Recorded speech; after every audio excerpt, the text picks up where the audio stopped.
I mean, I can always talk cards, so. Absolutely. Bam! Good evening, everybody. Welcome. Ziggy No and Jordan from Sports Card Analytics. We're going to talk the hobby live. So if you're there, please listen in. I love listening to your comments. We'll take some questions if we can. I don't think we're going to have a lot of questions anyway, so feel free. Man, Jordan, how are you doing? We're just catching up on kind of some of the things we've seen in the hobby. How have you been doing? What have you been doing lately in the hobby?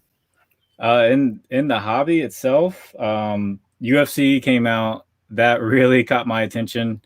I did like MMA in college, but I never really paid attention to UFC. But when I got back into doing breaks and stuff back in 2017, they were doing a couple of UFC breaks, and I asked Conrad from Mojo Break. I was like, why don't you do UFC that much? And he's like, we actually take losses on the UFC breaks. So UFC wasn't doing that great. So when I saw Panini was coming out with UFC, I was like, okay, let's see how this does. So I went to Mojo Break, and breaks were just selling out immediately. And wow. It was awesome. So I tried I would just check Mojo, just like refresh, and just check Mojo Break, trying to get in one because they were doing weight classes. Yep. And I would get in some, and it was great, and it got me back in the to. So is it random then? Random team or not PYT? Like, what was the cost for that? It was $80 for random division for one box. Okay. So, but it was selling out so quickly that they bumped it up to $100, and now they do one box and one retail for $150, and they still just sell out immediately. So that got me into watching the UFC. I got the ESPN Plus, and now I'm just watching UFC every Saturday, and it's awesome. And I got myself. So have you sold any cards? Have you been selling anything, or are you just collecting? Just collecting right now. I got myself this Conor McGregor red out of 275. Okay. I was going to ask you what the numbering was. So similar to Prism. Right. So yeah, as far as selling, I still have my PSA sub that I got a long time ago that I'm still trying to just get rid of all the base cards that I graded. Yep. So I have just a bunch of just Trae Young optics that I talked about in my last video. Yeah. Just trying to get rid of them. But I have them listed for 70 right now, and if someone offers me 55, I'm just like, sure, man, take it. Are you going to grade any of the UFC cards? Are you going to sell those raw, or what are your plans with those? And tell me real quickly too, why Mojo Breaks? I'm a huge fan of Mojo Breaks, but I just want to know why Mojo Breaks and what's your plans with those cards. That's why I did my first break ever was Mojo, and it was just such a great experience. I don't know, and I learned so much from those guys. They really know what they're talking about. Yep. So I like watching the Hype whenever I can, their podcast. Yep. I agree. And they really know every single product. Even if you don't know the product and you're brand new to the hobby, you can just watch one of their breaks, and they'll tell you exactly what the chase is for certain products. Like if it's a Crown Royale NBA, they'll tell you you're looking for the out of 25 patch auto. They do a really good job teaching you the hobby, and that's where I kind of grew from them. I've been in the hobby my whole life, but that's where they just kind of really taught me everything I need to know about all the products. And as far as grading, the whole PSA thing went crazy. So I haven't seen anything there. I really liked CGS. Or CSG. I got a membership with them because if you got the membership, it was 10% off, and they had $8 bulk grading, so that's $720. So I sent off. I still had a bunch of base raw just sitting around. So I looked at everything that was worth grading, and I sent off 700 cards to them. And holy smokes, man. What the plan is because they raised their price immediately. It's now about $12. Wow. So, okay. So I have it in at $720. I sent them all in. And do they need payment then, or do they take payment later on those guys? Payment later. Okay. Thank goodness. Payment later. So yeah, the plan with those is when they come back, I respect their opinion since they've been in Yep. the grading game for Yep. 20 years. When they come back, anything that's a 9.5 or 10 that's worth a crossover to PSA, I'll hold on to those in the slab until PSA decides what they're going to do with their crossover prices and stuff like that. Yep. And then I'll know it's going to be a 10, PSA 10. With the 9.5s and 10s, and I'll just flip those over, and anything else that I can just make a profit, because I only paid $7.20 per card, and a lot of them I paid about $1 for anyway. Hey, it's so funny. I was just going to mention the guy in the chat, Inglorious P. I think he did a big submission to CSG. I want to say it was around 100 cards. I mean, you're doing huge numbers, and it made sense because I remember he was going through a bunch and showing he was getting them at about $8 per card and doing a big bulk, and it's I think 800 and something like that. And Glorious P, correct me if I'm wrong, which makes sense. It's funny. I looked at that. I haven't sent anything else recently. I mean, I sent some cards off to the Grading Authority. I got those back. I was actually pretty pleased with those. I sent some off to Pure Graded X to try the customized ones. I'm still waiting for those to come back. I have lots of cards at PSA. I'll tell you though, right now, I actually think if I was going to grade cards for myself, I'm probably going to go back to BGS. I like BGS. Yeah, I mean, you can't go wrong with them. PSA is nice. I just think there's so many people going to PSA, and they're going there for the 10. You know what? I really want to go back to just going for the classic 9.5 with give me some subgrades. If I get a 9.5 from BGS, I don't have to get top dollar now. I know BGS is kind of closed right now, but I would say I think when I do get back into my next big grade, it might be just BGS. Now, I haven't tried CSG yet. I haven't tried SCG yet, but I don't know. I've always been a fan of BGS, man. When I came back to the hobby, I liked their slabs the best. Yeah, they were the nicest at the time when I came back, and yeah, I'm gonna make a video on it. I'm gonna dive into the numbers. Are they still $8 by the way for CSG? No, they bumped it up to about I think it's $12. It's still not terrible, but yeah, boy, it's that's still not bad. Deal. If I was somebody still have a bunch of base that you didn't pay much for, I would still send them off at 12. And it makes you feel good though, as someone who sent in earlier. It's kind of like you just got a 50% investment on your grading too. It's like, well, I got mine in for 8. You're going to pay 12. That does help a little bit, right? And I mean, even if I paid $1 for the card, I pay $7.20 to grade it, and let's say I get a CSG. 9, just a 9, and I sell it for $25. Like, I'm still making money, so I'm happy with that.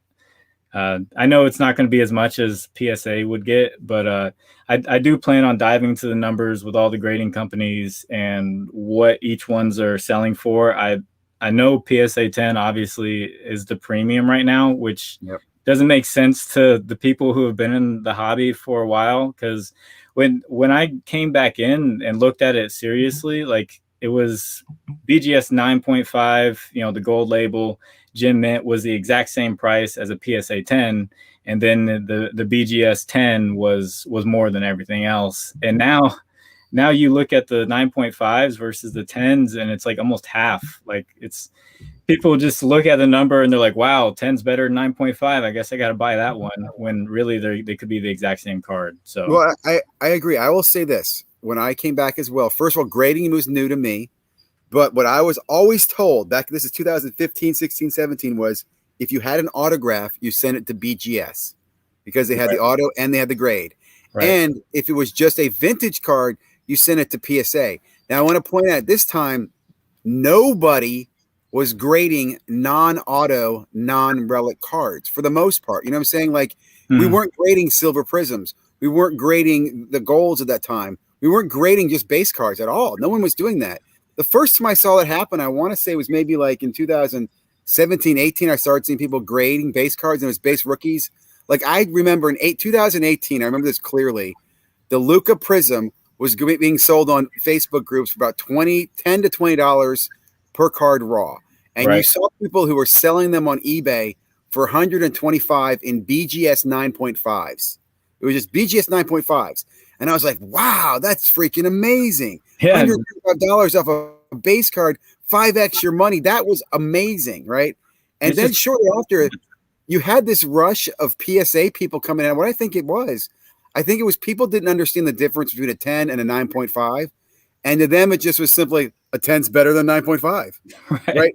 It's just, and I understand that, but it's not, because a BGS 9.5 with a certain subgrades, in my opinion, is much better than a PSA 10. But again, for the simple, and that's also why base cards became very popular too, because for the simple uneducated person, it was all about, yeah, I'm PSA 10 and it's a base card and I'm going to make a $500 on it. So I've always said this is a very complicated hobby. There's a lot of intricacies in it that people take for granted. Right, and that's where I do analytics at Wells Fargo. That's where the analytics kind of came in. So as I would look at the numbers of the grading rates on these base cards, and I didn't even like pay attention to the condition of them. I would just buy them in bulk, and if it was the Trae Young optic that I got, it was like 80% 10s and 15% 9s and 5% 8s. I would just send them all off based off of those percentages, and they would all come back, and it would pretty much be true to their pop reports, and you just make money. It was just easy money, and we can't do that anymore. Well, we could with CSG. It was there, and with the $8 grades, and it was kind of a hidden secret. So I didn't want anyone talking about that $8 grade, because I was like, I want to get as much as I can out there to them. Yeah, but we haven't seen them come back a lot. There's still not a lot of CSG slabs out. There's more to come. I know that. I remember people talking about them. That they're still waiting for those to kind of hit the market. So, I just think also, I think people, I think people just want cards that are in slabs, right? Right. They want a card that's graded. They want I'll be honest, I really like the customization a lot. I wouldn't be surprised if one of the big guys like a BGS or a PSA were to do something like that, or to buy one of the custom guys and offer it as an underbrand, kind of like there's Allstate and then there's kind of like Safeco Insurance in the same company or whatever the heck, I'm talking about, some type of subsidiary. Because I do like the customization. And again, it's also comes back to then you could have them authenticated. Because to me, I think the authentication piece I'm a little concerned about with the new companies that are grading. But for the most part, I'm I don't know. I was talking to Andy, and I saw like the designs that they were doing, and it was really cool. And I told Andy, I said, if I was them, I would just sell the slab. Just don't even put the grade on there. Don't even try to do all that. Don't even try to authenticate it, because you're going to mess up and people are going to catch you. Just sell the customized slab. Like I would love, like I have this Jose Ramirez. This is one of my PC. I would love to have this in just like a customized slab that says 2014 Topps Jose Ramirez, and I would just keep it in the slab, stay in the condition, and just charge whatever the cost would be, and just do that. Don't worry about the grading, because there's going to be big companies that do that better than you. No, I don't disagree. I think they should. I think some of them are kind of doing that. I've heard all sorts of weird stories. I mean, I've seen all sorts of good and bad about what's going on there. But I think the point is that's just kind of the way the industry is. Even PSA and BGS have had their grumpy days, and there's a lot of companies that have been around for a long time that have had questionable. GMI's been around forever, right? I mean, they haven't gone away. Yeah. So, I think there's definitely a business for it. People will buy. Like I'll look at it like this. There's just a business if you want to. You could just go out there and buy secondhand slabs from other companies because they're going to sell for less, crack them, and then submit them to BGS and PSA or whatever to get a higher grade, right? I mean, you can just do recracks. So yeah, it's easy money. It's just doing that. But yeah, I remember back when I came back in, there was a grading company. I forgot what it was called, but it was pick your own grade. I'm waiting for someone to do that. It was pick your own grade. You've seen Conrad joke about that, right? If you follow Conrad on Mojo Breaks, he has Conrad 6.5 grading. 6.5, yeah. Which I think is hilarious because, as you know, it's funny. I followed those guys as well. When I got into breaking, the first breaker I would break with probably was Leighton Sports Cards. I like them. And then Mojo Breaks. And because both of their breaks would fill. You know what I'm saying? Like if they had a guaranteed fill time, it would fill and break. So it wasn't like you're waiting and waiting and waiting. And then I liked Mojo better because I liked their style. I liked the education. I learned a lot from them. And I agree. They're very friendly. You can ask them in the chat. Be respectful, but you can ask them in the chat. why are we chasing this card? Why is that good? And don't be a jerk and say, oh, that card's not worth that much money, or this is a terrible break or anything. I also think their prices are competitive. They've always seemed to have, even like in past years when I've seen teams that are really high, when they drop their PYT pricing for new products, their pricing is normally the lowest I see in the beginning of the market, right? So, for example, if you see Prism, their Prism pricing for PYT is normally the lowest, and everybody else will go from there, goes up, and even their price will go up later on. But I would say if you can catch their breaks, which I will tell you, that's another thing. It's hard to catch their breaks. Like you were saying with the UFC, they sell out fast, and their good stuff goes fast. Like I remember logging in one night at like 1 a.m. and thinking I was the first one to find a break because it was listed, and all the good teams were gone, and like 5 of the breaks. I'm like, damn. So big fan of Mojo breaks. Yeah, and that's something I learned with them was if you get into their break when the product is like brand new, like you're usually getting a good deal because that's when the prices are the highest for the parallels or even base at the time because people were getting the cards, putting them on eBay. There's not many out there, and the break prices are at the lowest.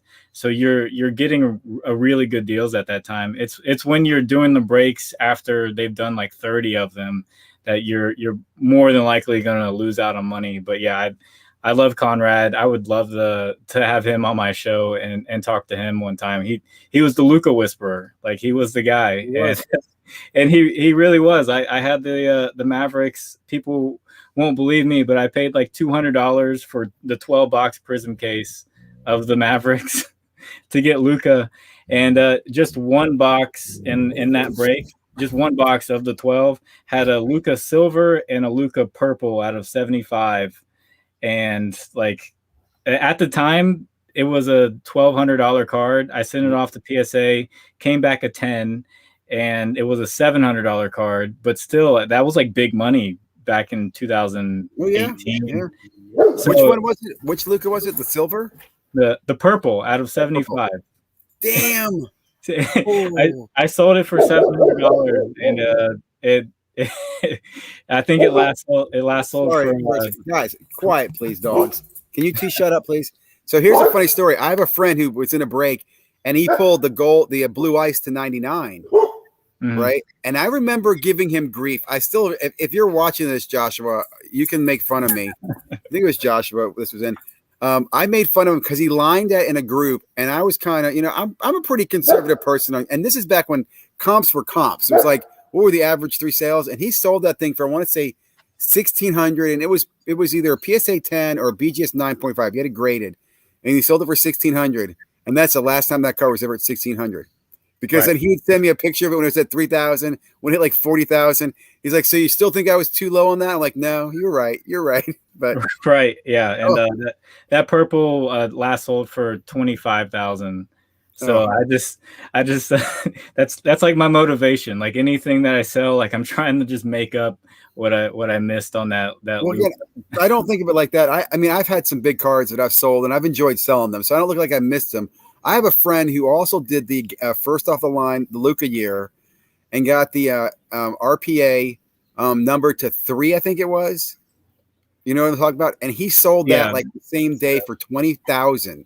National Treasure. That card's a huge card now.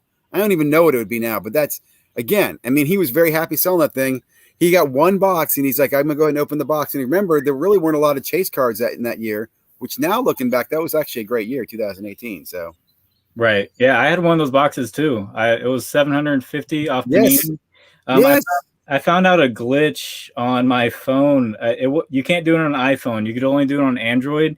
You could, if you went to the cart and then went back, you could add it to your cart before it started. So I already had it in my cart, and as soon as it hit 10 o'clock, I pressed buy and I had it. So I figured out this glitch on Panini, and I got it for $750. I sold it for $2,000, and I was really happy about that. Sealed. You sold it sealed. Right. Yeah. And I asked the guy, I was like, hey, if you rip, tell me what you get out of this. And he's like, no, I'm going to hold on to it. And that seems to be a pretty good decision for him. I forgot what those days.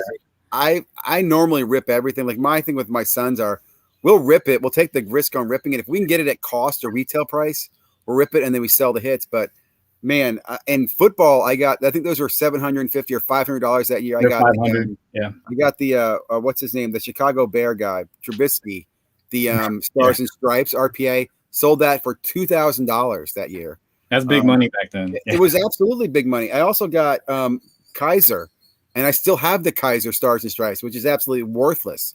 But my point is, me simply say this, Panini, if you're listening, those were great times when you could go on as a collector and take a chance and get a first off the line box at suggested retail price.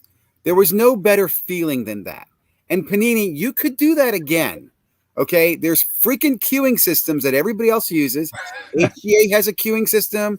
Dapper Labs has a queuing system. Think about this, Jordan. Imagine if they would put first off the line, and even if it was just 2x suggested retail price, and set it up so we got in a queue and you got a number assigned, you knew your waiting spot. I don't know if you've gone through Top Shot at all or HGA queuing systems, but what's cool about them is if there's only 10,000 people are going to get it, you get a random number assigned. It's kind of like random.com, and you know where you are in line. Hey, I'm number 9,000. If I stay in line, I'm going to get a box. Right? If I'm number 11,000, hey, I'm probably not going to get one.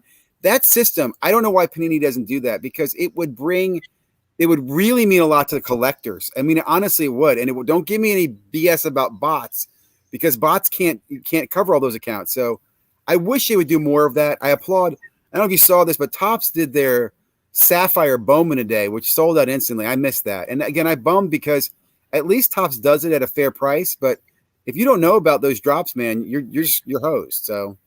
Yeah, if I'm the CEO of Panini or whatever, if I'm at the top, I'm thinking how can I capitalize on this crazy market? How can I get the most money possible? I wouldn't want to sell at the retail and do the queues, and because you're talking about digital products and then grading for the queues. This is sealed wax. So I think the Dutch auction is where they feel they can make the most money, and where, if you feel like you can buy it at a certain price, you're going to wait for it to hit a certain price, and that will keep off bots. My only thing with the Dutch auction is that, look here, Panini, no floor. No floor. No floor. If you're going to, because again, I think last week their stuff hit 250 and didn't sell out. If you're going to be ballsy and start some product at 3,000, and you're going to put the market, then there be no floor. I mean, and let's be honest, Panini, you could BS me, and when it hits $50 a box, we're sold out. There's so many things you could do to hide it, but there's so many things they could do as a company that would make them look better in this hobby. And I agree with you too, as far as, again, there's a little voice in my head that always reminds me, hey, they're a business, and damn it, I think I'm just envious that I'm not a shareholder. I don't get a bonus based on what they're doing, because they are killing it, like you said. But they could do a better job of how they're killing it. Like, for example, that reminds me, today's Wednesday. I think their web show comes out. I don't know if you saw this last week. Panini's doing a weekly show called, did you see this, Jordan? Hear about their show? So no. Tracy Hackler is doing a weekly show on YouTube on the Panini channel called Going Direct. Now, when I first saw that name, Going Direct, I thought to myself, yeah, Panini's going direct to the customers, right? That's not what they're doing. They're just they're preaching on their YouTube channel, basically regurgitating all their blogs in a direct YouTube video that's not live, and comments are turned off. So I don't know if it's up to date or yet, but it was out there last week. And again, it just frustrates me. They could do so much better, man. They really could. They could. I mean, I'm even wearing a Panini hat. I really like Panini's products. I just don't like the way they're treating us, if that makes sense. I mean, they're at the end of the day, they're a business. I'm into video games, so I deal with things like Activision and EA Sports and all that. So I'm used to companies just bending people over for the more money, and so I see Panini do it. I'm like, okay, this is just normal. They're just a business. Yes, you're right. I just have to accept it, like a battered alcoholic or something like that. Panini's just going to continue to batter me, but I do. Like for example, I'm jealous I couldn't get their NFTs. I'm a big fan of their NFTs. I like NFTs a lot because I really like the blockchain part of it. I like the fact that everything's public. You can see what people are doing. They can't BS you. They can't hide it. They can't, shill bids. The bids are right there. You can see what stuff's going for. So it's our fault. Like it's a saying, vote with your wallet. Like if Panini put stuff out there, they did a Dutch auction, it didn't sell, or let's say stuff does sell out and then it hits the secondary market and then it doesn't sell. Like there was plenty of times back in 2018 where I was buying product, NBA product, and I had to take a loss on eBay because no one wanted it. Like Spectra, NBA Spectra, no one wanted that. And I thought I could make money off of it because I made money off National Treasures. I probably could make money off it now, but I had to take a loss because people were voting with their wallet, and it made me not want to do it anymore. Yep, you're right. I know what you mean, and you're right. And that's the thing too. It's funny you say that because before the COVID, time period, whatever, every product wasn't a hit product. There were a lot of products that sucked for some reason, and I don't know why. Spectra just wasn't liked. It was not a liked product, right? It didn't do well in the LaMelo's year. It didn't do well in Simmons' year. It was just kind of I don't know. And Mosaic too. You're right. I mean, if you look at Mosaic, the original Mosaic sat on the shelf for a while. In fact, the original Mosaic, if I'm not mistaken, and I think heard this on Mojo Breaks. I think in 2016, Panini screwed something up, or in 2015, they screwed something up. So they gave Mosaic, they gave Mosaic 2016 Prism boxes away to people who were supposed to get replay or something like that from 2015. Okay, so they got the Simmons Mosaic. And then people were upset that they got the Simmons Mosaic because Simmons didn't sign with Panini, so there were no autographs in it. Right? So then they did Mosaic again with LaMelo Ball in 2017. And that's when, again, it had autographs in it or sticker autographs, but even that sat on the shelves, right? And then last year when they did the standalone product, everybody thinks it's the best things in sliced bread. I'm like, dude, this is a product no one liked for years. So I don't know. That's going to be interesting. Hey, real quickly, did you see this at all? I don't want to put you on the spot, but Nat Turner was on Sports Card Investor today talking about PSA coming back. No, when I say I don't watch any card content, I really don't watch any card content. So no, I used to watch Sports Card Investor a lot. Like I used to be really involved in his Discord, and I just lost interest and just decided to do my own thing. So no, I didn't see it. I caught a little bit of it, and I'll just say it wasn't, in my opinion, very much of an update. And Glorious Pete, you share with me if you in the chat. He didn't make any defined statements. Like Nat did not say what's coming back. He didn't say if the prices will be more or equal to. He just said they're still working on that and they're going to launch in July, which I just felt like was like, okay, so what? They talked a little bit about how I don't know if you followed. I know you're not following, but there's a channel that's following how much I think the pop counts change every week. So he's following their production on how many cards they're grading every week, and I think it's around 150,000 to 180,000 cards per week are being graded by PSA, which is pretty interesting metric when you think about that. Yeah, that's a high number too. Yeah, so it's like 30,000+ a day if you're thinking a 5-day work week. 30,000-35,000. Yeah, I'm very interested in how they're going to restructure when they come back and allow more cards to be back. Because if they allow the base craze to happen again, it'll happen again. Like people will send in hundreds of cards. Yeah, I think the base craze though will really come back to the consumer. And here's a good example. Have you noticed this? The LaMelo Ball base Prism PSA 10, as I want to say, $600 or $700 now.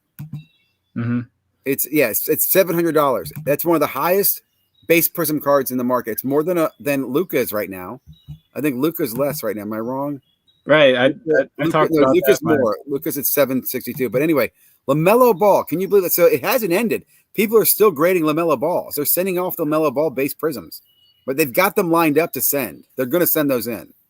Yeah, and that's where you would have to look at it. Like, what's a PSA 9 go for, and is it worth $300 to send in?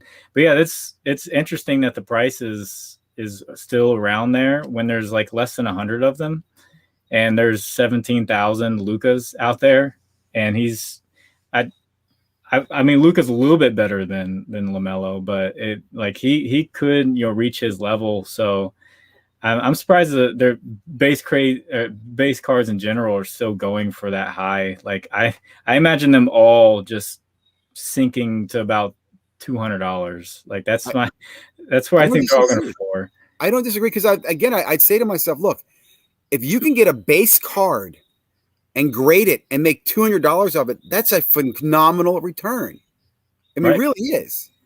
Now, here's what I'm wondering, though, is there's still this rush where people who are first to market with a graded card make premium dollars, right? It just seems to be that way, right? So with Lawrence coming out in football, in the back of my head, there's a little voice that says, okay, when, Prism base cards come out, buy them, grade them fast for $300 and put them on the market. Is that crazy, or is that not crazy? I mean, with a base card, with Panini's quality currently, without seeing them yet, we don't know what they look like yet. Right. But just in mind, would you budget for that? Would you budget in your mind? Hey, maybe it's not his Prism. Maybe you go, hey, I'm just going to go after Lawrence's optic cards this year. I'm going to buy as many base I can and bulk ship 10 at a time at roughly, let's say $200 for Super Express or $300 a piece. I'm going to do $3,000 in grading, and I'm going to try to get back a few and make money. It seems like even in this crazy market, it seems like people can make money that way. I think if I did it, it would not work. I think I'd be the first to prove that it won't work. I got an example for you. I got to find it. It's over here somewhere. So I did it with that LeBron Kobe tribute. Yep. I didn't do it with the base, but I did it with. I figured I'd get the purple, and I did it. I paid $300 to get it graded. I know the light's in the way. Yep. Which is this? Okay, the purple LeBron. That's a beautiful card. Right, and it got an 8. If you can't see it, but yeah, it's blurry because my camera sucks and it doesn't focus. But yeah, it got a PSA 8. So I paid around $2,000 to get it. I figured don't get the base and pay $300 and get it graded, because what if it does come back lower? Yeah. So I paid $2,000, paid around $300 to get it graded, comes back an 8. And, I looked at it and I tried talking myself into like, maybe it's a 9. Like it's off center. Like maybe one corner looks a little off, but I was like, no, I'm going to try it. I'm going to try this. And it came back an 8, which, it could be worse. Could have been a 7, but now I have it listed on eBay and I'm just trying to get my money back. And so that's frustrating. That's very frustrating. Wow.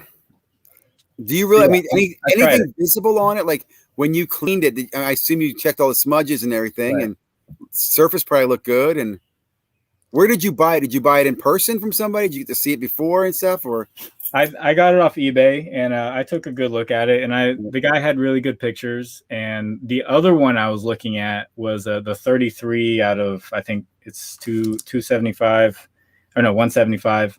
It was 33 out of 175. He wanted about $500 more, and his looked perfect, but I didn't want to pay that extra. And now that one's on there as a PSA 10 on eBay, the 33 out of 175.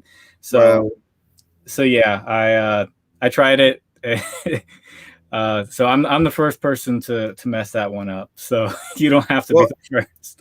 Well, again, I don't know if that's necessarily a mess up. Okay, maybe the lesson learned there is you went deep in one card. Where my thoughts are, maybe you go deep in several cards, and not just deep. Like, for example, go after silver prisms of a guy, of a quarterback. Maybe cut a couple silver prisms for a couple $100 when they pop, and grade those and see what they. Because I will say, where I do think, like, I still think there's a spot for the silver prism, right? The refractor prism is going to hold value. It's interesting. I saw somebody put a video here that Neo did a great video showing not just base cards have lost value, but colored stuff has dropped huge as well. Which is surprising, but I would be grading silver prisms. I have a LaMelo Ball silver prism that I got out of a pack. Well, actually a friend got out of a pack and then I bought from him, that is crooked as like, I mean, it's like sideways. I sent it to PSA for factory damage saying it's off centered. I'm waiting to hear what happens. There's no way. There's no way. It's an option. It's an option on the drop down. And the only reason I did it is because a friend of mine did this last year with his Zion, and he got 2 of them back. He sent crooked Zion silver prisms and got back 2 new silver prisms that look better. I'm like, are you serious? He's like, yeah, you can do that with factory damaged cards. And I'm like, that's bull crap. And he told me the key is you have to do it soon because they will run out of them. So I got this Mellow. I submitted it in. It's on the Panini's website as received. They have my factory ticket now. Panini still owes me about 25 other redemptions, so I could be waiting, years for this Mellow. But I Right. will let everybody know if it comes back. If they send me a centered silver, props Yeah. to Panini. Yeah. That's good on them. But Now I will say, just for the record, if anybody knows this, you've got to have a receipt and you got to have the UPC code of the package. If you do that, you can't just buy a card off eBay. Like, you Makes could have sense. taken the one you had from eBay and sent in a pack. And I wonder if you could have, if you had gotten a hobby box and sent a hobby box UPC code and a hobby box receipt, did they really track the two? Do you think they know where products are? I doubt it, honestly. Right. I doubt it. Right. Like, do you think they know, is the black Luca been pulled in Prism? Because I don't think it's been seen. No, we would know. Right. The black Yeah. Zion was pulled. I remember watching that last year. Yeah, there was a black Zion Select was pulled here in Charlotte. The Prism was pulled from I saw the video. I want to say it was either Blowout or David Adams. One of the big distributors did it, and the guy was like, "Oh, the black silver Prism, 1 of 1," and just kind of moved on. Right, But and I was in the tray break. I know I've said it in some videos before, but I was in the break. It was a random. I didn't get the Hawks, obviously, but yeah, I was there. I saw the tray get pulled, and man, that would have been a big one. And that's a cool story, because for people who don't understand breaking, to say you were in the break and you had a shot, you know what I'm saying? Because right. It sounds like it was a random team. It wasn't like you was a PYT. That's kind of like, here's the way I create that story. It's kind of like, I was at the bar with the really hot blonde that went back with that guy and had the best night of his life. Yeah, I was at the bar with them. We had drinks together. Yeah. We all had drinks. He took her home, but we were there. I was there. It could have been me. It wasn't me, but I was there. Yeah, good for him. Exactly. Yeah, my little brother, he was in the break with the Luca Nebula. That was that same week. It was a random. He didn't get the Mavericks, so yeah, he saw the Luca Nebula get pulled the same week I saw the Trey Black get pulled, and we could have been very fortunate. But no, I probably would have sold it immediately. I might have got it graded and sold it immediately. I probably would have got like 5,000 for the tray and thought I made big money. And now I'd be crying about it. So. Again, I've had some big hits. I had my biggest hit that I would say that I sold and might regret is probably getting the Patrick Mahomes RPA from NT in a break. I got it in a $40 box break in the Chiefs, and I sold that card for $1,100 like that day, right? Which I was super excited about, because if you remember, he wasn't playing, right? I also have a lot of Patrick Mahomes cards that I sold that year, because that year I was chasing Kareem Hunt like an idiot. I was buying the Chiefs in all these breaks. Like, I remember selling off, I think I had the Spectra dual patch Mahomes Kareem Hunt RPA to 25, sold that off. Didn't want that. I remember having Patrick Mahomes college RPA to like 10 or for 25. I think I got it on Jaspy. So it's just lessons learned. I don't regret, because I made a profit in the time I was happy. Right. And I also sold stuff, like I sold Trubisky for 2,000. And I know that person, I feel bad for them. So I don't know. I try to leave as they say, leave meat on the bone for the next person anyway, and take what I make, and then buy some more stuff with it, or, just enjoy breaking. Are you still doing any breaks right now? The last one I did was UFC. That's where I hit that Connor, the red. Nice. So yeah, after that, I was like, you know what? I'm just gonna start. I gotta start liquidating. I had so much graded base sitting around me. I was like, I really need to start getting this stuff listed. I need to get this out, and just turn it into cash. That's another thing people, no one talks about. Selling is not just hard to sell; it's also a lot of energy to sell. Right. I can't explain that, because, dude, I'm the same way. You'll have cards that sit around. You're like, shit, I should get rid and sell that. I should sell this. I got to list that. And it just doesn't happen. And then it's just it's a time suck. So it's funny. I used to, like, with my kids, we used to do a lot of breaks, and I haven't been in breaks in a while. And I would like to actually do maybe a content around buying in a couple breaks and then making videos of me in the breaks and watching the cards and then doing highlights, because I do think there's fun in it. I know people go, breaking's the worst in the world. It's addictive. Dude, all this stuff's addictive. It's all a gamble. Right. I enjoy the hobby, and part of the hobby to me is that breaking. I love open new wax. I really do. That to me is more fun than I also think here's another thing. I don't get as much fun off of buying a card, holding the card on the performance, and selling the card later on. That doesn't excite me as much as, buying wax, getting a good card, grading it. It comes back, it goes up in value. Also going after autos and relics and so many other cool stuff out there. So. Right, and I absolutely hate buying a slabbed card of a player because it's already been through its cycle. It's at its highest value at the time. I hate buying a slabbed card of a player and playing it like it's a stock, and where they have a great performance, it goes up, you make money off of it. Like, I prefer getting something raw because that's when it's at its lowest. Like, I can grade it, I can still flip it at a great performance. Like, at that point, you can do a lot more with it than just buying a graded slab. I agree. I've always said that. In fact, I think 2 years ago I was with some friends and we would buy in Facebook groups and also from breakers that we would know. So, for example, if I was in a break and someone else got the Pelicans, I would say, "Look, I'll buy all of your base Zions from you in this break at whatever the going rate was." I just offered to that person and they knew they were getting the money back immediately and the breaker would send them directly to me. Right. So I was getting pretty good quality, pack fresh, not touched or shipped around directly to me. And then I would just send those off for grading. And you're right. A lot of people still do that. They have a system. They know what they're working on, what they're targeting.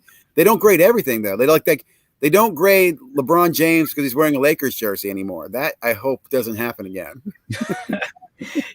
I was actually buying those his first year with the Lakers. I was like, I think people are really going to like these cards with LeBron and the Lakers jersey. So I just started buying a bunch of them for like $1 a piece. Yep. And what do you know? It actually happened, but it happened with next year's Prism. Well, it's funny you say that because I remember last year in one of the groups I'm in, one of the guys posted a thing, buying LeBron raw cards. And I think he was offering $10. And I looked at that and go, that's ridiculous. And I said to one of my sons, I said, go into those boxes over there. I said, go into our Prisms and pull out LeBron because we buy all the base. And normally we donate those. We give those to the Boys and Girls Club. So I know in past years I've given away base LeBrons because that's one of the cards they ask for as well. Like, hey, are there LeBrons in here? I'm like, yeah, the LeBrons are still in there. Like we always left the All-Stars in there. We just took out the rookies. So my son went through a box last year. He pulled out like 20 of them. And I think he made $200 selling them in a Facebook group because he sold them for $10 a piece. And I was selling them. I'm thinking to myself, this is horrible. Like, I said, I knew what's going to happen. I know they're going to get graded and sold. I'm like, this is just, why are people paying this much for? I just remember thinking that. And I actually did a video. One of my videos was Rise of the Refractors. Like, why are people all into the shiny crap? Like it's the best card in the world. It's shiny. Yeah. Because again, I remember when we would open up Prism, you went to the shiny, you're throwing on the ground, like, where the hell is the auto? Where's the auto? Where's the auto? The auto is where people used to want. It wasn't shiny cards. So, and that's what I learned from Mojo. The very first Prism break I was in, I was waiting for the autographs. I was really like upset I couldn't hit an autograph. And Conrad said, he was like, autographs? Why do you want an autograph? It's all about color. We don't care about autographs. Yeah, I was like, things have changed. I didn't know that. Like, I thought autograph was like the top. I remember when the relics first came out, like relic cards first came out, people really wanted those. Like there was bat relics for baseball cards, stuff like that.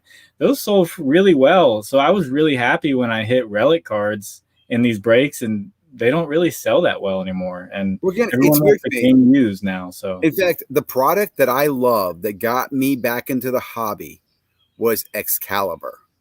Do you remember Excalibur? Like yeah, the design was really cool. That product was so damn cool. And I just want to explain to the audience, to me, what it was here I am, a father with kids, and we had picked up the score cards and the Prism cards and the prestige cards in the store, but we found these Excalibur ones. And I remember opening packs, and there were, like you said, there's relics in them, little pieces of this stuff. And it had, I'm like, holy smokes. Like, I thought we hit like the lotto. The first time my son opened, I'm like, oh my gosh, that's gonna be worth. And I'm looking up on eBay, and it's like, $5 or something down. I'm like, oh, that's pretty cool. How are they doing? Yeah. That was my first time that I ever saw a rookie patch auto or a patch and an auto. And if you go back to those cards today, man, those cards are gorgeous. And I remember then we would drive to Walmarts and Targets just looking for Excalibur boxes. It wasn't all the other garbage. It was Excalibur, every now and then Prism, some Bowman, but Excalibur was a beautiful product. I don't know why they stopped making that. In fact, Panini's probably going to. I'm surprised Panini did not bring Excalibur back when they had Zion. I really am. And if you ever watch the parallels, Excalibur had the What were those shiny? They have so many beautiful inserts in them. Yeah, I'm trying to find just a jersey card or a patch card that I'm. Oh, there it is. So I bought this for $100. I know my light's gonna get in the way. Baker Mayfield, a rookie, just a patch, and it's gold out of 25. I bought it for $100. That's pretty good. The value of it, PSA 9, the value of it's still like 120. So is it only to 25? I thought they were 10. I thought they were to 10. They're not.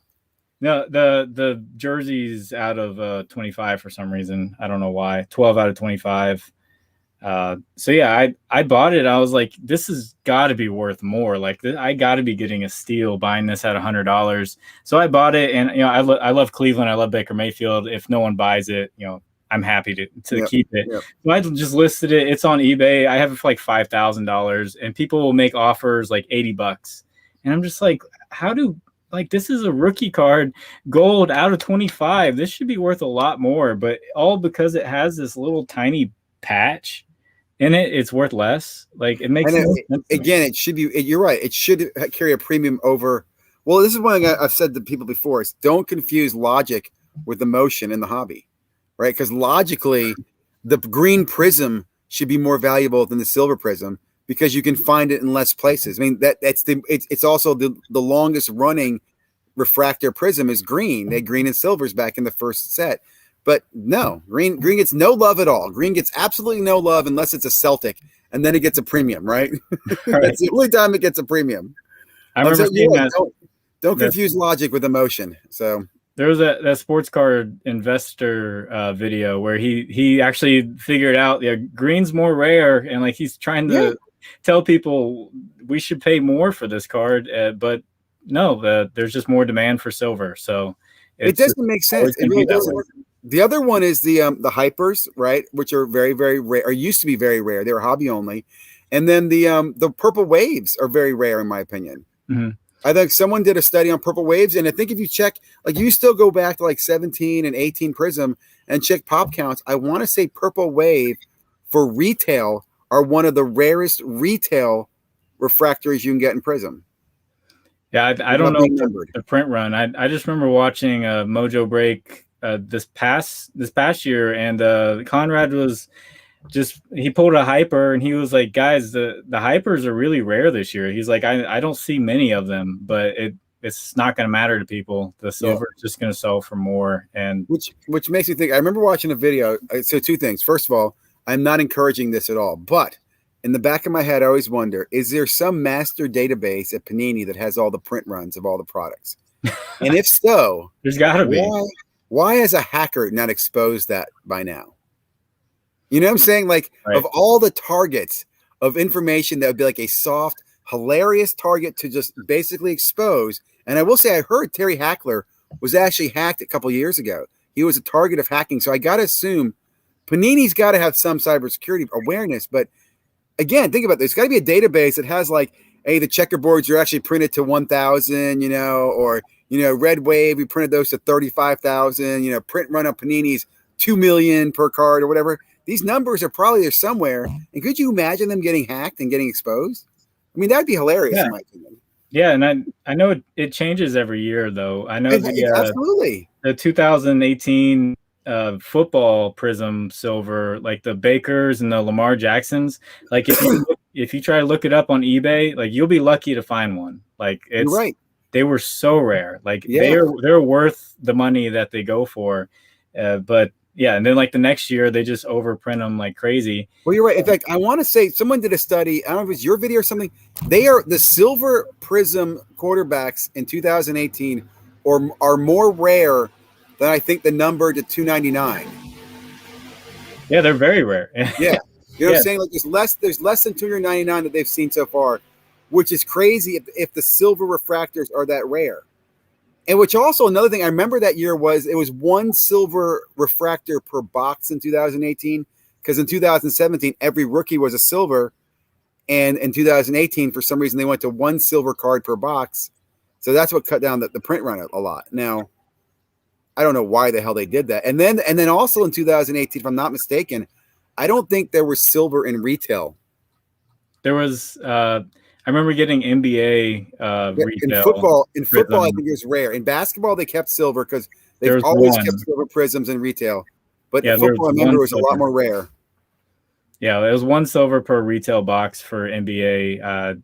I didn't buy any football that year, but I remember getting Kevin Knox, and I was really happy about it. Sold it for $20. So, but that was the only parallel you could really get out of the retail that year in 2018. It was like one parallel per box, and you can get a silver. So, real quickly, if Panini ends up being hacked and like ransomware hits them or something like that, I do not want to get blamed for that, but boy, would I be giggling.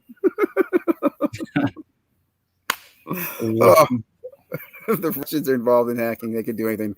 North Korea is going to hack PSA, so you can get all PSA 10s. That'd be hilarious. You know, he's a Dennis Rodman collector. He's like, give me all my Rodman 10s back. Right. Yeah. Oh man. So hey, what'd you think about the draft last night and the Cavaliers? Right, and they got third or fourth pick. Is that good, bad, indifferent? Third. I was when they didn't show up at 6, I think that's where they were slotted. I was going crazy. I was like, we got top 4, but knowing our luck recently, we're going to be right at number 4. So when we weren't at 4 and popped up at 3, I was like, okay, I can deal with this because Cunningham's going to go 1, and then I don't want Mobley. Not saying he's not going to be a great player, but it's always the teams that take that top talent big guy, like they always regret the guard or the forward that they missed that year. Yep. Like I know Aiden had a great play last night, but they still could have had Luka or Trey on their team. Yeah, exactly. I agree. So, and you could go through any draft, like, Greg Oden, and then there's Kevin Durant. So like, I hope Mobley goes 2, and then Cleveland can get like Jalen Green or Suggs from Gonzaga. That could really help their rebuild. But right after the lottery, the Woj tweeted that Cleveland's looking to trade it. So wow. So I don't know how. I watched it last night and I thought to myself how different 2 years ago. Because 2 years ago, man, the whole world was watching because of Zion. It's all about where's Zion going to go, who's going to get the lottery. And this year, it seemed like no one was really paying attention. It just kind of went pretty quiet. In fact, even like content creators, and I heard one person talk about the draft. I think that was in Glorious P. I heard one comment creator talk about the draft, and like to me, I think it's cool that the Pistons got the number 1 guy. I think that helps their young class a lot. Yeah, they have a lot of really good young guys that I really like to collect. I like Killian Hayes, but I don't know about his fit now being a point guard with Cunningham more than likely being there. But yeah, there's Sadiq Bey. But the cool thing is all these people can be, as young as they are, they can be traded. That's what I also, like you said, that's what I like about basketball too, is that you can get these young rookie cards and hang on to them for a couple of years and just kind of watch and enjoy it. You don't have to go chasing everything and react. Just kind of enjoy it. Go farm it all. Get a couple players from everything. Open some packs, enjoy it, and wait a few years. Most basketball players take 3 years anyway to really show some value. So, right, and I was trying to tell people that in my last video, like if their prices are crazy and people are paying like they're already winning championships, like look for those guys who are lower, people are overlooking them, their expectations are low, and get those cards, and as soon as they do something good, they're going to explode. Maybe not like the bowl. I think that was a one-time thing with a bowl scrimmage, but yeah, do you chase baseball at all? Do you besides basketball, any other sports? Football. I love baseball. I'm a big Indians fan. So, and since I live in Charlotte, the Charlotte Knights are here, the AAA team for the White Sox. So we've had Yohan Moncada come through. We had Luis Robert, Eloy Jimenez. So I watched those guys play live every time they're here. And I'm a big autograph guy, and I just like to just feel like a kid again, and get it on the sweet spot. Yeah, I don't like to sell them or anything, and And I'll see guys like push kids out of the way and for like Luis Robert and stuff like that. And I'll get one signed and I'll give it to the kid because I already have a Luis Robert. But Yeah, yeah, I mentioned baseball because to me, I still like if I think about collecting, I think baseball is fun. It's still much more affordable from all the other hobbies. Like the box prices are still affordable. I think Series 2 right now is like $100 for a hobby box. Wander Franco just came out. There's rumors, will he be an update or will he be in, next year or whatever. But there's just, to me, I like baseball. I like Bowman. And I think I spent more money recently on baseball in the last few things I bought have been baseball boxes. It hasn't been basketball or football boxes because it's just too expensive. Yeah, and it's really fun once you get into it. I know a lot of people don't like the sport; they think it's boring, but that's why everyone's with NBA because it's faster pace. But in the hobby, like it's really fun just watching these prospects. You could get their first Bowman, you can watch them go through the system and develop, and then be in the league, and then you could sell or hold on to it, and it's much different than the NBA. Like if the NBA started putting their rookies in the G League and they had like a first whatever, it'd be different. Or I know hockey, they'll take their big prospects and they'll put them in the AHL for about a year and then pull them up. Rarely guys go straight to the NHL, but yeah, baseball is just different, and I love it. I love keeping track of the top longer 100. careers. Which is better. Yeah. Football players, their careers very short. Even basketball careers are short. I think it's like 4 years for basketball. So yeah, I just, again, I think back, I started in baseball. I've always enjoyed baseball. It's not quite as flashy.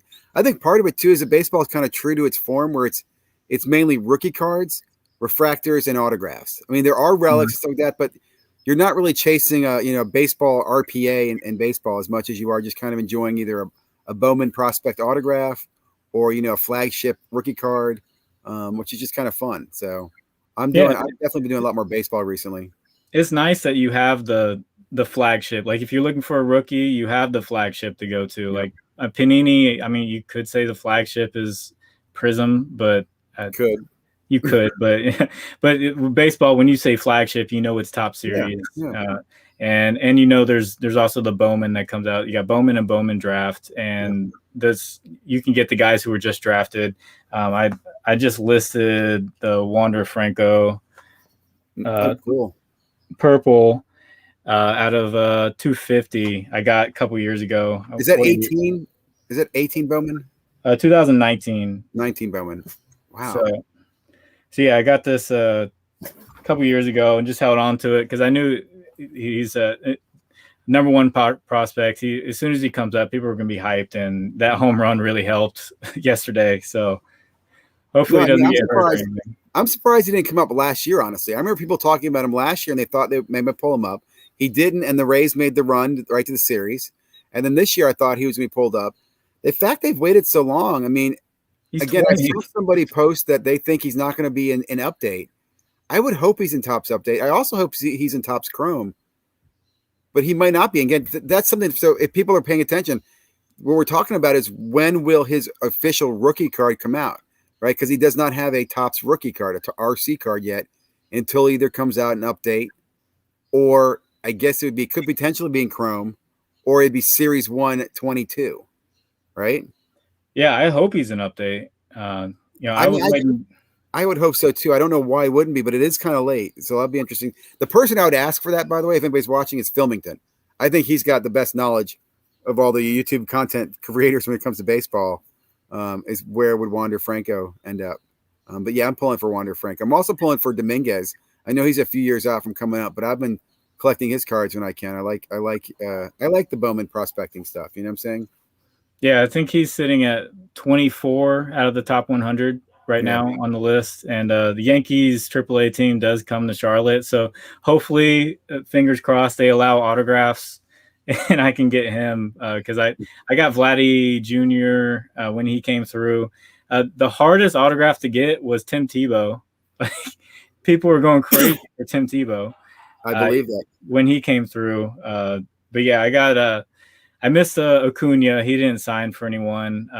That same day, like Ozzy Albies was talking to one of my friends who's a Braves fan, and I didn't want his autograph at the time. I was like, no, I only want top 10 guys, and he was ranked like 14. And now Ozzy Albies is a beast for the Braves. But yeah, it's definitely fun prospecting and keeping track of those young guys, and you just hope the best for them. I got a lot of Torkelson. I like Torkelson, even though he's with Detroit. I got a bunch of paper of Torkelson for like $5, and I think those have doubled. I could sell those for 100% ROI, but I sent all those off to CSG. We'll see how those do.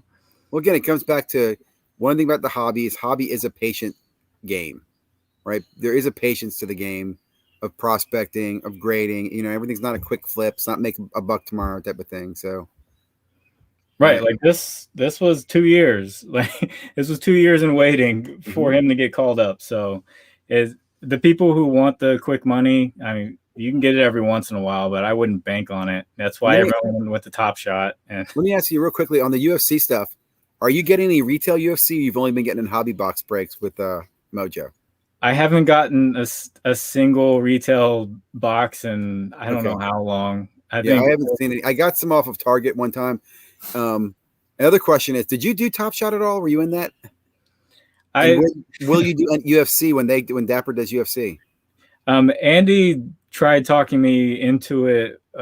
Andy, a sports card investigator for anyone watching, he tried talking me into it, and I was like, no, that's dumb. Like, why would someone want to buy a digital thing? And that was before it exploded. So he bought some, and as soon as it exploded, I was like, there's no way I'm going to be able to make money off of it. Anyone who was an early adopter or an early adopter, they're the ones, they're the big ones in that. So yeah, I missed out on it, and I'm okay with, you know, when something spikes, I don't get the fear of missing out. I'm just like, okay, I missed out on it. I'll just work on being there for the next big thing. So will you do UFC then? Are they doing UFC? Yeah, Dapper's got UFC license. I don't know when, but they're the ones. I'll let you know as soon as I see it. So if you go to dapper.com, they have a UFC where you're supposed to be able to sign up and get an email, but they are coming. And I actually think this will do well. Okay, because if you think of moments, I mean, there's some pretty brutal moments in UFC that they could right. sell and make some money off of. I don't know what line they're going to cross. You know what I'm saying? Like, I'm thinking back to when I've seen some bones break or some people submitted that if they moment that stuff, it could get some pretty. It's actually going to be interesting to see what line they cross there. In fact, that might be what's slowing it down. I don't know. That's going to be interesting to me. I will tell you this on the Top Shot. I too was warned about it very early. In fact, you know, I know Vegas Fines, and we were friends, and he was telling me about that junk back in October last year, okay? Like, I remember listening to him, and he started doing stuff, and I remember and we had a conversation, and I understand. I was like, yeah, it's just not for me, and I am the type of person, if it's not for me, I'm not going to get into it. So I ignored it. And then when I took kind of January, February off, so when I came back in March and I saw what was going on, and you know, he showed me his account, I'm like, holy smokes, man. I mean, holy smokes. And the cool thing is everything's public, so you can see what he bought at, what he sold at, that he really made real money. So I will say I did get into it in March, and I've chased the dragon in Top Shot for the last few months at a very, very minimal amount. I put very, very minimal amount into it, and I did it more as a collector, not as I'm trying to make money off it. And I've been trying to, you know, enjoy it. It's annoyed me, though. I don't know. I have mixed feelings on it. Like, I wouldn't recommend it to anybody. At the same time, I would tell you that it's a very easy time to get in. Like, I feel like I'll be honest here. I feel like I'm kind of trapped because right now, if you're a new collector, you get a pack every week. They'll give you a pack you can buy a pack every week right now. If you've been there forever, you get access to the really good packs because you have a high collector score. If you're someone like me, I feel like I'm kind of trapped in the middle, like in this limbo between not good enough to get the good stuff and not bad enough to get a pack every week. But I'm kind of, I don't know, I'm still in it. And I'm in it, I think, because I'm looking for the UFC stuff. I want to do that. And I do like Panini's Prism, and I like the Topps NFTs. I like them both. Like, I think they're pretty interesting, but right now the whole market's been down on at least on Topps has been down a lot. Panini's been selling out like crazy. And now they're going to start dropping packs, I think, every other week or something like that. So watch for their stuff.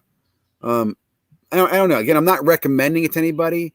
I think, you know, everybody buyer beware when it comes to these NFTs things, but I am excited about what is available. I'm even excited to see what happens with Funko and Prism, right? That they're doing that collaboration in the fall. That catches my eye. Again, I like that. I like the I really love basketball is a big thing for me. I like basketball. I like football. I like soccer. I like baseball. I like the big sports. You know, my kids are into them, so keeps me kind of hooked. Yeah, when the Funko news came out, I thought it was going to be Prism cards of guys with big heads, and I was so excited for it. But then I learned it was just going to be the dolls of them doing the Prism poses of like the LeBron doing the Kobe tribute, and Really? not yeah. If you like, I had to read it word for word because I really wanted. It's gonna be like a caricature. Yeah, it's going to be the doll. But they're going to be doing the pose of their Prism card, if that makes sense. Interesting. Hey, did you see those small stars that were out? They're like little caricatures. They're called like SM All Stars.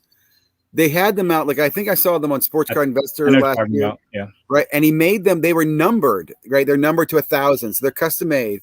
I saw those the other day in Walmart. I'm not crapping. I saw Walmart had a small star in the store. I'm like, wow, how did that get there? That really shocked me. Like Walmart's distributing those too. So, I mean, the collectible industry is just, there's a lot of money that people are making in that. So I guess, my biggest flip this year is Fortnite cards. So really? I have a 9-year-old, and I bought off Panini the Fortnite box for $40, and if you paid $70, they had these special promo. It was like this promo set of 8 Fortnite cards.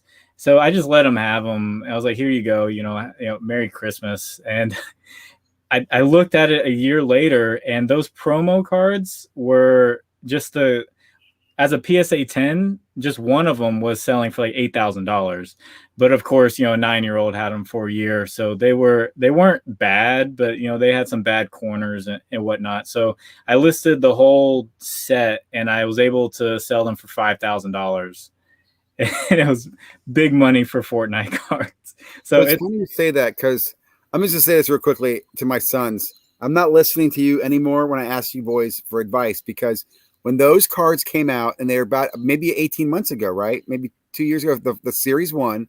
Right. I remember seeing them on the site too, and they were dirt cheap. And I remember saying, you want to get some Fortnite cards? And they said, no, Fortnite's boring. Fortnite's, it's crap. It's old. Don't do Fortnite, Dad, blah, blah. I'm like, but look, it's so cheap. Why don't we open a box of this? This would be great. It's cheap. Why don't we buy some and hold on? No, Dad, no, Fortnite's bogus, blah, blah, blah, blah, blah. And then I saw the Fortnite 1, and I saw some Fortnite Series 2. And I will say I was at the Chantilly show a few weeks ago, and I did see a box of sealed Series 1 going for $2,000. And I thought to myself, is that a freaking joke? Yeah, so, I told myself at the time, I was like, maybe I should buy multiple of these and just hold on to them, because it's not that big of an investment. But then I was like, there's no way. It's just Fortnite cards. It's not going to be as big as sports cards. But little did I know that could have been like my biggest hit.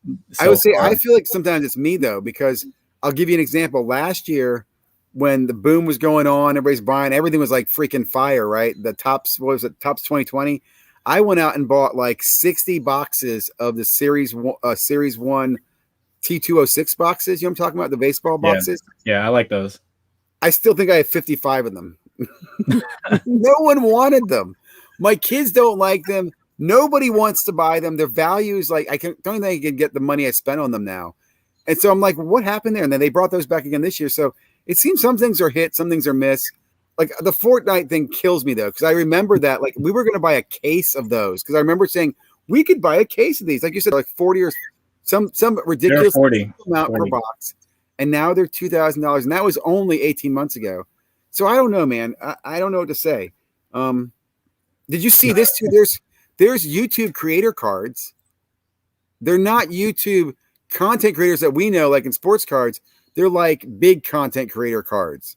Oh, like PewDiePie, Mr. Beast. Yeah, I watch. So, yeah, that's what I watch all day. I don't watch card content. I watch all the other YouTubers that are out there. Yeah, they've got content cards. So it's funny you said that too. I was thinking of an idea for the sports card world, right? Of making up Garbage Pail like kids for this. right? You know, like a little play on, like you got Flipping Steve, could be like Flipping Slabs, right? You got Personal Finance Dad, could have Yeah. doing stuff. You can make little Garbage Pail Kids of all different characters from the sports card world. And Sports card investigator, give me the 101. I'll take yeah, it. with like a big with like an eye scope doing like look it's inspecting or something like that. Or he could have he could have a parallel where he's dressed up as the dude from what's the spy show that he's intimidated. He uses the he's making the fun of the guy. I got some particular skills. Some skills. Who's that movie? I don't know. I don't know. I think he just made that up. Liam Neeson is in the movie. Do you know that's based on a movie? Oh, Taken? Yes, that's what it is. Thank you. Somebody help me there. Vegas Finds is a great channel. I put about $50 and almost made $2,000 from Top Shot. Yeah. I mean, the dude was, again, I like Chris Vegas Finds. He's got some great content. I don't know I think he made so much money he retired. I don't know, really. I honestly don't know where he is. He responds if I Instagram him, but he hasn't put out content, dude, since like January. He's really gone very quiet. Hey, he's on an island, private island, doing better than all of us because of Top Shot. We didn't believe in it. Yeah. Anyway, man. Well, we've been going over an hour. Any other topics to talk on, or should we close up shop here for the evening? I did have some of my PC cards I wanted to show off. Please. I would love to make you the bigger picture. I don't know how to do that. I think if I do this, at least make the screen a little bigger. Just so people know that I'm not all about just investing. I got my Jose Ramirez rookie card. Let me ask you too. Did you buy a lot of these cards raw and you grade them yourself? Is that correct? No, I bought this I wanted the PSA 10. Okay. So I bought it. Jim Thome. Nice. That's a PSA 10. That light sucks. I need a new camera. I love this card. This is a Jose Ramirez, 1 of 1 cool with a majestic patch. Yeah, is that Dynasty or who's that? What brand? That's a Diamond Icons. Diamond Icon, yeah. Yeah, it's a thicker card. I paid about $200 for it. Those are great cards, in my opinion, in aftermarket. I wouldn't buy the boxes. I would buy the cards after. The boxes, I see people just get brutalized in that stuff, man. And that's something I noticed recently with Topps. Their on-card autos, maybe it's just Jose's, they're beautiful. Like compared to Panini's sticker auto, like Topps is what's also beautiful is the Transcendent set that Topps does. The Topps Transcendent Baseball. Those are gorgeous cards, man. Oh, that's a cool card. There's a Bob Feller. That's a PSA 1 Goody. That's a 1938. I love it. That set cool. Really looks really cool. And this one, I can't get on Card Ladder. Autogram rookie card, PSA 4. I've had it in the Card Ladder queue for like a year now, and they're just not going to add it. Where do you find those cards though? Do you find those at a show, or do you find that on eBay? That's eBay. Jim Brown rookie. That's a PSA 3. I bought it for $450. This one's up to, I think it last sold for about $2,000, and then it went. They're listed for cheaper now, but I'm not trying to sell it or anything. Rocky Calavito, if anyone likes 50s baseball. I like the art. I love the art of these old cards. Yeah, there's a saying in Cleveland, there's the curse of Rocky Calavito. As soon as they traded him, they never won a championship again in Cleveland. So I was thinking maybe if I buy the card, the curse will change. And there's another Jim Thome. Are you going to the National? You're not far. Oh, no, you are far. You're in Charlotte. Are you going to the National this year? No, I can't afford the travel. Yeah. I don't have all the other reasons that Andy has. He could probably afford it, but I can't. If it was in Charlotte, I would definitely go. You saw his video on him not going, right? I haven't watched it yet, to be honest. That's a beautiful card. So this one I bought when I was a kid. I was 12 years old. I bought it at a show here in Charlotte for $10. I got it graded. It's a PSA 7. So yeah, it's just. I had it since I was a kid, so I was like, you know what, I'm gonna get this one graded. I had a second one, and they didn't put it in a slab. They just put a label on it and said miscut, and they just didn't grade it. So I was like, but they charged me for the grade. So I was like, why did I pay for this? And you're just going to call it a miscut. Let me ask you, when they charge you for the grade, do they charge you for the base price of the grade, or they charge you for an expensive price of the grade? Well, it was a bulk submission at the time, yeah. So I was already trying to sneak it in with the value limit, but yeah, that's my collection, my Cleveland collection that I have going right now. I have more stuff from when I was a kid. Yep. It's like sitting up there. I have one of my favorite ones that I don't have sitting around here is a Jim Thome autographed relic card, a bat relic. No Kenny Lofton joke. I love Kenny Lofton, but no.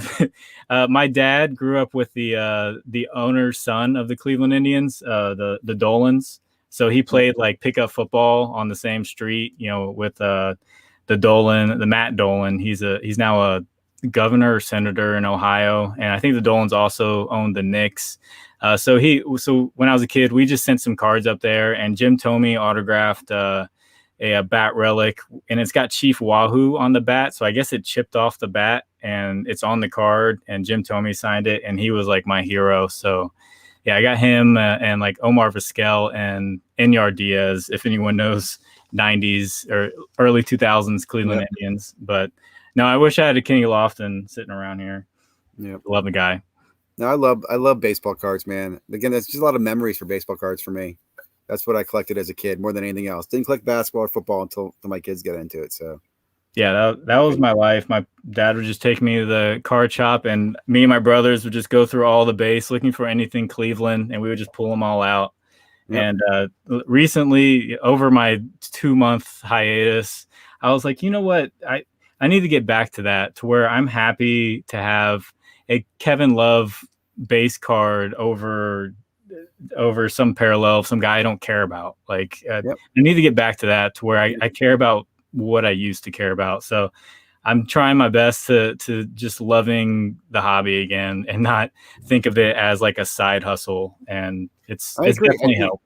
And I think that's the longevity too. I mean, like we started this video, man, there's a lot of channels that started that aren't around anymore, that had different reasons on why they're around, and longevity will be there. There's a lot of collectors who've been here for years, which I think is cool, is that now they've got attention in the hobby that they didn't have before, right? There's a lot of YouTube channels. Like one of the ones that I think had a phenomenal growth that I'm a huge fan of is Baseball Card Collector Investor Dealer. I mean, when I started watching him, he was in the hundreds. Now he's at 20-something thousand people. And, I just think that's great. There's so much of that good content that is getting out there, and longevity will pay off, So I'm glad you're still, welcome back, at least doing content. I'm glad you're back doing content. Love having you on the show, man. We should do this more often. I'd love to have you on. I'm doing right now, I do the daily morning show. I do an open mic on Sunday nights. I'd love to have you join anytime you want to on a Sunday night. Talk about what's going on. Andy told me about it. I'll definitely look to hop on a Sunday night whenever I have time.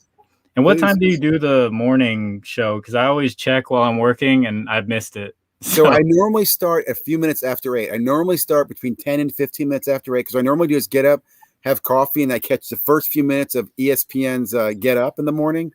So I get all the highlights of what's going on in sports. And then I sit down and talk about sports and talk about kind of the hobby and stuff for about 15, 20 minutes. So normally it's from like 8:10 to about 8:30, 8:45 in the morning, East Coast time. That's what I've been trying to keep at. So yeah, I'll definitely check it out. But anyway, I'm going to go ahead and cut this off. Definitely, man, this has been fun catching up, and I would love to do more of this and definitely talk about. There's so much stuff going on. It's great to just chat about the hobby. No investment tips had to be given. Just having a good time tonight. Everybody who's in the chat, thank you guys for being here. Really appreciate it. If you haven't already, please check out Sports Card Analytics. It's funny. I follow Peter Pacman because I found him on your channel many months ago or whatever. And that guy cracks me up. I have to say, I love him. His videos lately, I'm like, this is it. I was showing this music video to my son, and I told my son, I'm going to make a rap video for sports cards. And he said to me, Dad, if you do that, I'm never talking to you again. No, they're great.